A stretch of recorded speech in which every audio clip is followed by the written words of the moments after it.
मंडळी, हर हर महादेव सिनेमाचा वाद काही केला मिटायचं नाव घेईना.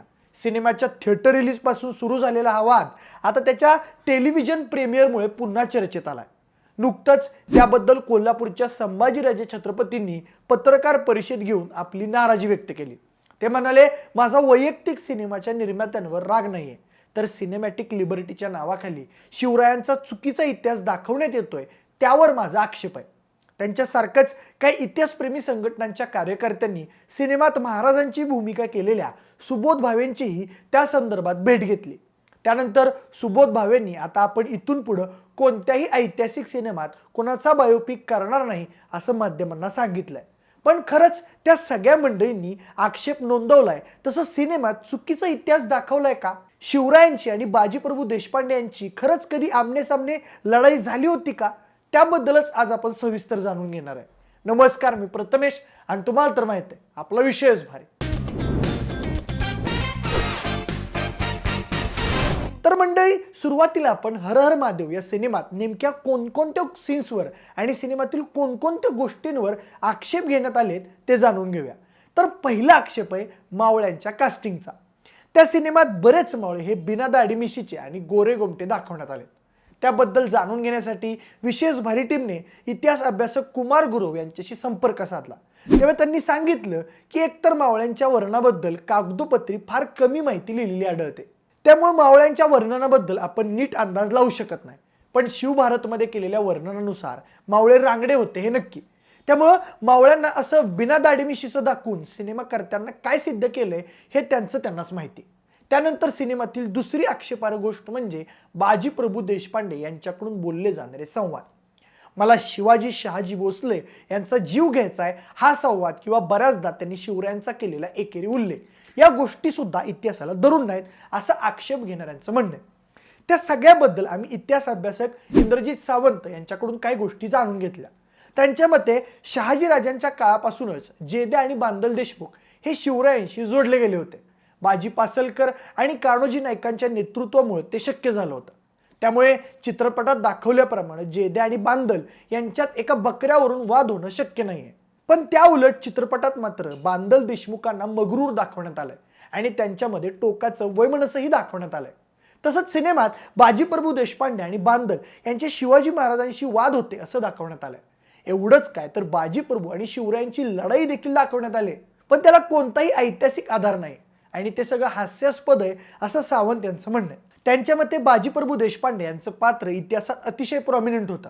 बाजीप्रभू देशपांडे हे बांदल देशमुखांचे दिवाण म्हणजेच कारकून होते. त्याचबरोबर बांदलांचे ते सरनोबत आणि सरसेनापती सुद्धा होते.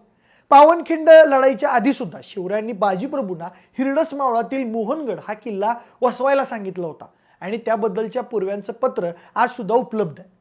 त्यामुळे शिवरायांचं आणि बाजीप्रभूंचं वैर असण्याचं आणि त्यांच्यामध्ये लढाई दाखवून बाजीप्रभूंना शिवरायांपेक्षा मोठं दाखवण्याचं काहीच कारण नाही. त्याचप्रमाणे बाजीप्रभूंनी शिवरायांना अरेतुरे करून बोलण्याचा देखील इतिहासात कुठेच सबळ पुरावा नाही. कारण छत्रपती शिवराय हे राजे होते.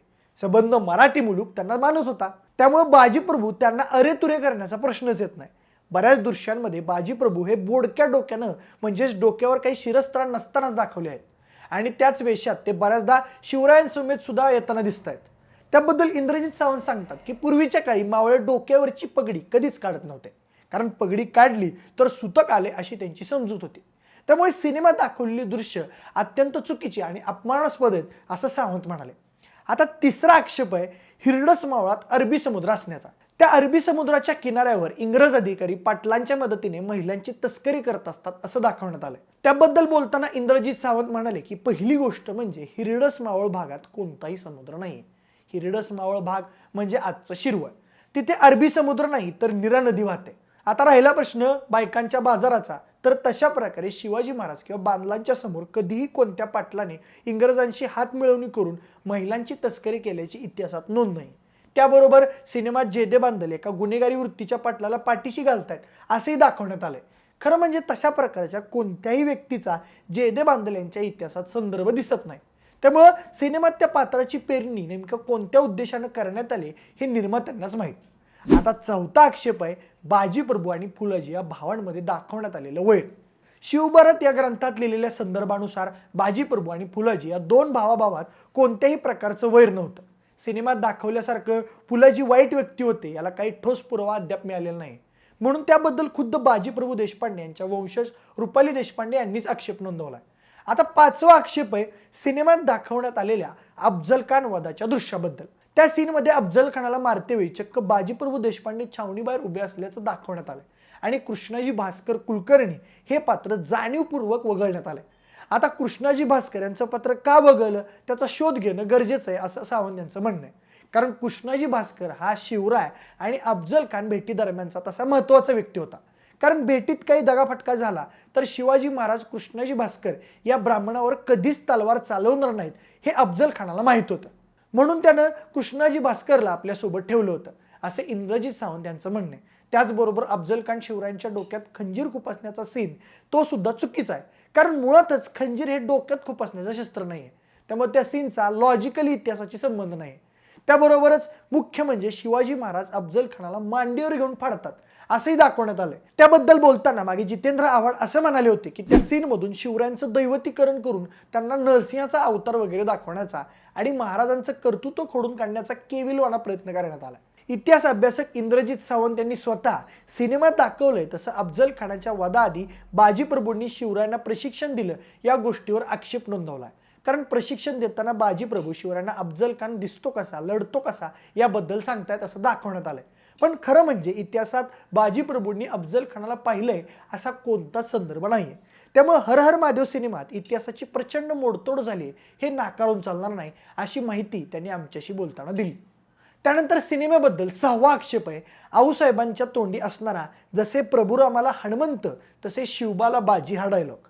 पण इतिहासात मात्र त्याबद्दल वेगळंच वर्णन केलेलं आढळतं. आज्ञादासातल्या एका पोवाड्यात त्याचा उल्लेख आहे तो असा की अंगद हनुमंत रामाला तेसे बादल जे दे शिवरायांना. म्हणजे काय तर जसं प्रभुरामांना हनुमंतरायांनी मदत केली अगदी तसंच जेदे बादल शिवरायांना मदत करतात. त्यामुळे ते वाक्य बाजीप्रभूंना उद्देशून नसून जेदे बादलांना उद्देशून लिहिलेलं गेलेलं आहे हे तुमच्या लक्षात येईल. आता ऐकलेल्या सिनेमाबद्दलचे हे सगळे आक्षेप बाजीप्रभू देशपांडे यांच्या वंशज रुपाली देशपांडे, संभाजीराजे छत्रपती, कोल्हापूरचे इतिहास अभ्यासक इंद्रजित सावंत यांनी देखील वेळोवेळी आपल्या मुलाखती दरम्यान माध्यमांसमोर मांडलेले आहेत. तसंच राष्ट्रवादी पक्षाचे नेते जितेंद्र आव्हाड यांनी देखील मागे सिनेमाबद्दल ॲग्रेसिव्ह भूमिका घेतली होती. त्यावरून त्यांच्या अटकेपर्यंत महाराष्ट्राच्या राजकारणात उलथापालथ घडली होती. मित्रांनो, छत्रपती शिवराय हे खरं तर अखंड महाराष्ट्राचं दैवत.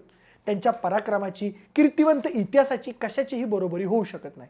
पण आजकाल सिनेमॅटिक लिबर्टीच्या नावाखाली महाराजांचा चुकीचा इतिहास लोकांपर्यंत पोहोचवण्याची जणू रेसच सिनेमाकर्त्यांमध्ये लागली आहे का अशी शंका आता शिवभक्तांकडून उपस्थित केली जाते. पण या सगळ्या प्रकरणाबद्दल तुम्हाला नेमकं काय वाटतंय ते आम्हाला कमेंट करून नक्की सांगा. तुम्हाला महाराजांच्या अजून कोणत्या ऐतिहासिक सिनेमात आक्षेपार्ह गोष्टी पाहायला मिळाली का त्याबद्दलही कमेंट करून सांगा. जर हा व्हिडिओ आवडला असेल तर लाईक आणि शेअर करा.